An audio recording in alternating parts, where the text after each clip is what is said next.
Bienvenue à tous sur la chaîne YouTube Podcast du Surnaturel. N'oubliez pas de vous abonner pour ne pas manquer nos prochaines explorations dans le monde du paranormal. Aujourd'hui, on se penche sur une affaire qui a glacé le sang de nombreux habitants de Canville en Haute-Garonne. Accrochez-vous car l'histoire que nous allons vous raconter est aussi fascinante que terrifiante. Ah oui, l'immeuble d'Aucanville, un lieu qui semble être le théâtre d'une série d'événements tragiques. Exactement. Imaginez un immeuble en apparence ordinaire, mais où plusieurs décès suspects se sont produits en peu de temps. Le point culminant de cette histoire macabre, la découverte d'un corps momifié dans un appartement resté inaperçu pendant près de 2 ans. 2 ans, c'est long pour passer inaperçu, surtout dans un immeuble d'habitation. Tout à fait. Et c'est justement ce qui rend cette histoire si troublante. On est en plein cœur d'un mystère qui mêle la solitude de la mort et peut-être le surnaturel. Alors, décortiquons les faits. Tout commence le 30 novembre 2023, lorsqu'un huissier de justice se rend dans un appartement au 3e étage de cet immeuble à Aucanville. Il est accompagné d'un serrurier, car l'appartement est fermé de l'intérieur. Dès l'ouverture de la porte, une odeur nauséabonde envahit le palier. Une odeur qui laissait présager le pire, j'imagine. Absolument. L'appartement est poussiéreux, encombré de cartons, et sur le lit, un corps momifié. Un homme de 48 ans décédé depuis près de 2 ans. La scène est digne d'un film d'horreur. 2 ans. Comment est-ce possible que personne ne se soit aperçu de sa disparition pendant tout ce temps? C'est la question que tout le monde se pose. Apparemment, cet homme vivait reclus sans famille proche ni amis. Il n'avait aucun contact avec ses voisins, ce qui explique en partie pourquoi son absence n'a pas été remarquée plus tôt. Mais quand même! Pas un seul appel manqué. Pas une visite d'un membre de sa famille, rien. Rien d'après les informations que nous avons. On pourrait penser qu'un voisin aurait remarqué quelque chose d'anormal, un courrier qui s'accumule, une absence de lumière le soir. Mais il semble que cet homme ait vécu dans un isolement total. Il y a quand même eu un témoignage d'une voisine qui avait signalé des fuites provenant de l'appartement en question, non? Oui, c'est un élément important. La voisine du dessous avait alerté son bailleur social à plusieurs reprises au sujet de fuites d'eau provenant de l'appartement du défunt, mais ces alertes n'ont apparemment pas été prises au sérieux. C'est troublant. On peut se demander pourquoi ces signalements n'ont pas mené à une intervention plus tôt. Est-ce une simple négligence de la part du bailleur ou y a-t-il quelque chose de plus? Inexplicable. On en reparlera plus tard. Mais d'abord, concentrons-nous sur les autres décès qui ont eu lieu dans cet immeuble. 5 hommes décédés en l'espace d'1 an, c'est un chiffre qui fait froid dans le dos. Oui, et c'est ce qui a nourri les rumeurs de malédiction. Face à une série d'événements tragiques inexpliqués, il est naturel que l'esprit humain cherche des explications même surnaturelles. D'autant plus que la découverte du corps momifié n'est pas le seul élément étrange de cette histoire. Certains résidents affirment avoir entendu des bruits étranges, la nuit ressentir des présences oppressantes. Des bruits dans les couloirs, sous les toits, des sensations de froid soudaines. Ces témoignages, bien que subjectifs, ont contribué à créer une atmosphère de peur et d'angoisse dans l'immeuble. Face à cette peur grandissante, un groupe de résidents a décidé de faire appel à un médium en octobre, soit 1 mois avant la découverte du corps. Ils espéraient obtenir des réponses, comprendre ce qui se passait réellement dans cet immeuble. Et le médium est arrivé à une conclusion pour le moins troublante. Selon lui, un cortex serait ouvert dans l'immeuble, ce qui signifierait que des âmes seraient prisonnières des lieux. Un cortex ouvert. Pourriez-vous nous expliquer ce que cela signifie dans le contexte d'une enquête paranormale? Bien sûr, le terme cortex n'a pas vraiment de signification scientifique dans ce contexte. C'est un terme utilisé par certains médiums pour désigner une sorte de faille, une ouverture dans le voile qui sépare le monde des vivants de celui des morts. Donc, si je comprends bien, le médium pense que l'immeuble est une sorte de porte d'entrée vers l'au-delà et que des esprits y seraient piégés. C'est en tout cas l'interprétation qu'il a faite de ses ressentis. Bien sûr, il est important de prendre ce genre de conclusion avec des pincettes. Le monde du paranormal est par définition difficile à appréhender, à analyser de manière objective. Tout à fait. Mais on ne peut pas ignorer l'impact de ce genre d'affirmation sur les résidents. Imaginez l'angoisse de vivre dans un immeuble considéré comme hanté avec la peur constante de croiser un esprit errant. Oui, la peur est un élément central de cette histoire. La peur de l'inconnu, la peur de la mort, la peur de ce que l'on ne peut pas expliquer. Et cette peur, elle est palpable dans les témoignages des résidents. Certains n'osent plus sortir de chez eux la nuit, d'autres envisagent de déménager. L'immeuble de Canville est devenu un lieu de terreur où la vie quotidienne est rythmée par l'angoisse et la suspicion. C'est une situation tragique et il est difficile de ne pas ressentir de la compassion pour ses habitants. Ils sont confrontés à des événements inexpliqués, à des peurs irrationnelles et ils cherchent désespérément des réponses. Alors comment expliquer ces événements troublants ? S'agit-il de simples coïncidences d'une série de malheurs inexpliqués ou y a-t-il réellement une force obscure à l'œuvre dans cet immeuble ? C'est ce que nous allons tenter de découvrir ensemble en analysant les faits, les témoignages et les différentes hypothèses. Restez avec nous pour la suite de cette exploration dans l'univers du paranormal. Reprenons l'analyse des détails de cette affaire. Lorsque l'huissier de justice a pénétré dans l'appartement où le corps momifié a été découvert, c'était une véritable scène de désolation.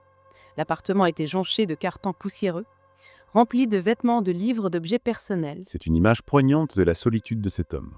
Il vivait entouré de ses biens mais coupé du monde extérieur. Exactement. Ces cartons, ces objets accumulés au fil des ans, témoignent d'une vie, d'une histoire, mais aussi d'un isolement profond.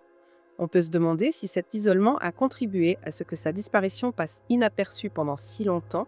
Et puis, il y a ce détail troublant des fuites d'eau signalées par la voisine du dessous. Pourquoi ces signalements n'ont-ils pas mené à une intervention plus rapide? Oui, c'est une question qui mérite d'être posée. La voisine avait alerté son bailleur social à plusieurs reprises, mais sans résultat. On peut imaginer plusieurs scénarios. Un manque de suivi de la part du bailleur, une sous-estimation de la gravité de la situation, ou peut-être des difficultés à accéder à l'appartement si le locataire ne répondait pas aux sollicitations. C'est vrai qu'on ne sait pas si le bailleur a réellement tenté de contacter le locataire avant la découverte du corps. Mais ce qui est certain, c'est que cette affaire soulève des questions sur la prise en charge des personnes isolées, sur la vigilance de notre société face à la solitude. Absolument. Comment pouvons-nous mieux identifier et accompagner les personnes qui vivent dans un isolement social? Comment prévenir ce genre de tragédie? Ce sont des questions complexes qui dépassent le cadre de notre enquête, mais qui méritent d'être posées. Revenons maintenant aux autres décès qui ont eu lieu dans l'immeuble. 5 hommes décédés en un an, c'est un chiffre qui interpelle forcément. Est-ce que des enquêtes ont été menées pour déterminer les causes de ces décès? D'après les informations disponibles, des enquêtes ont été ouvertes pour chaque décès. Mais les causes n'ont pas été rendues publiques. On ne sait pas s'il s'agit de morts naturelles, d'accidents de suicide ou même d'actes criminels. Ce manque d'informations alimente bien sûr les rumeurs et les spéculations. Et puis, il y a ces témoignages de phénomènes étranges rapportés par certains résidents. Bruit inexpliqué, sensation de froid, présence oppressante.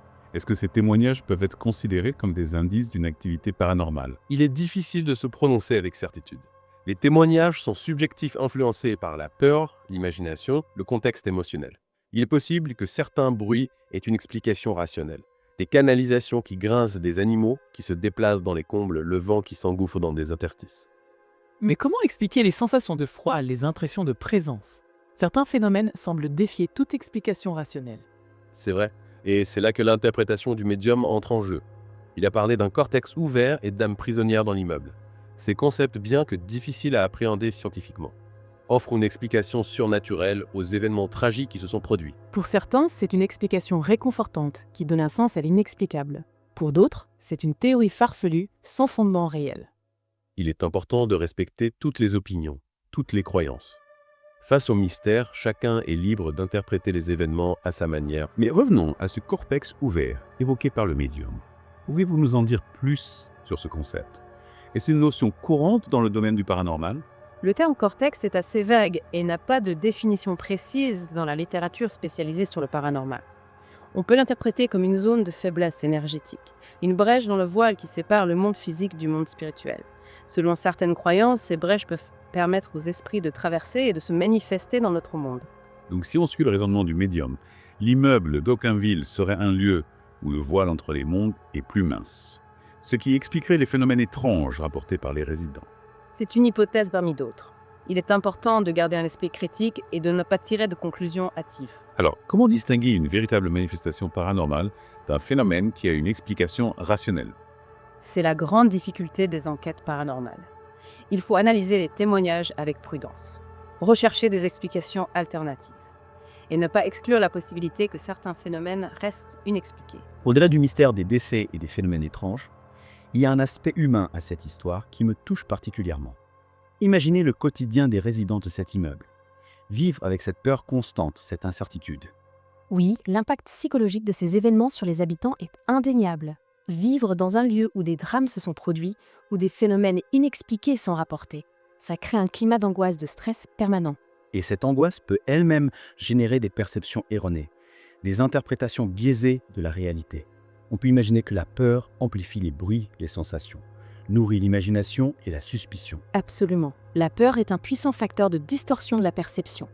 Dans un contexte de stress d'anxiété, on est plus enclin à voir des choses qui n'existent pas, à interpréter des événements anodins comme des signes menaçants. C'est un cercle vicieux en quelque sorte. La peur engendre des perceptions erronées qui, à leur tour, alimentent la peur. Et puis, il y a la question de la stigmatisation. Un immeuble associé à des décès à des phénomènes étranges. Ça peut vite devenir un lieu à éviter un repoussoir pour les potentiels locataires. Effectivement, la réputation d'un lieu peut être durablement entachée par des événements tragiques. Cela peut avoir des conséquences sur la valeur des biens immobiliers, sur la vie sociale du quartier, sur le sentiment de sécurité des habitants. Alors que peut-on faire face à une telle situation? Comment apaiser les craintes des résidents, restaurer un climat de sérénité dans cet immeuble? Il n'y a pas de solution miracle, mais plusieurs pistes peuvent être envisagées. Tout d'abord, la communication est essentielle. Les autorités et le bailleur social doivent informer les résidents des résultats des enquêtes, des mesures prises pour assurer leur sécurité. La transparence permet de lutter contre les rumeurs, les spéculations qui ne font qu'amplifier la peur. Et si les enquêtes ne révèlent rien de concret, si les causes des décès restent inexpliquées, comment gérer la persistance des phénomènes étranges, la croyance en une présence surnaturelle? Dans ce cas, il est important de proposer une écoute attentive aux résidents, de prendre leurs craintes au sérieux, même si elles ne reposent pas sur des preuves tangibles. Des psychologues, des spécialistes du deuil pourraient intervenir pour aider les habitants à gérer leur stress, leur anxiété. On peut aussi imaginer des initiatives plus symboliques, comme une cérémonie de purification des lieux, une bénédiction religieuse, pour apaiser les esprits et restaurer une énergie positive dans l'immeuble. Oui, ce genre d'initiative peut avoir un impact psychologique positif, en permettant aux habitants de se réapproprier leur lieu de vie, de conjurer le mauvais sort. L'histoire de l'immeuble d'Aucamville nous rappelle que le mystère, l'inexplicable font partie de la vie. Face à l'inconnu, la peur est une réaction humaine naturelle. L'important est de ne pas se laisser submerger par la peur, de garder un esprit critique, de chercher des explications rationnelles, sans pour autant rejeter systématiquement le témoignage de ceux qui ont vécu des expériences troublantes. Et surtout, n'oublions pas que la solidarité et l'entraide, le dialogue, sont des armes puissantes contre la peur et l'isolement. En partageant nos craintes, nos doutes, nos espoirs, nous pouvons trouver la force de faire face à l'adversité, même la plus mystérieuse. Merci de nous avoir suivis dans cette exploration du mystère de l'immeuble d'Aucamville. N'hésitez pas à partager vos réactions, vos réflexions dans les commentaires. Et pour ceux qui souhaitent continuer à explorer les mystères du monde, n'oubliez pas de vous abonner à notre chaîne YouTube Podcast du Surnaturel. On se retrouve très bientôt pour une nouvelle plongée dans l'inconnu.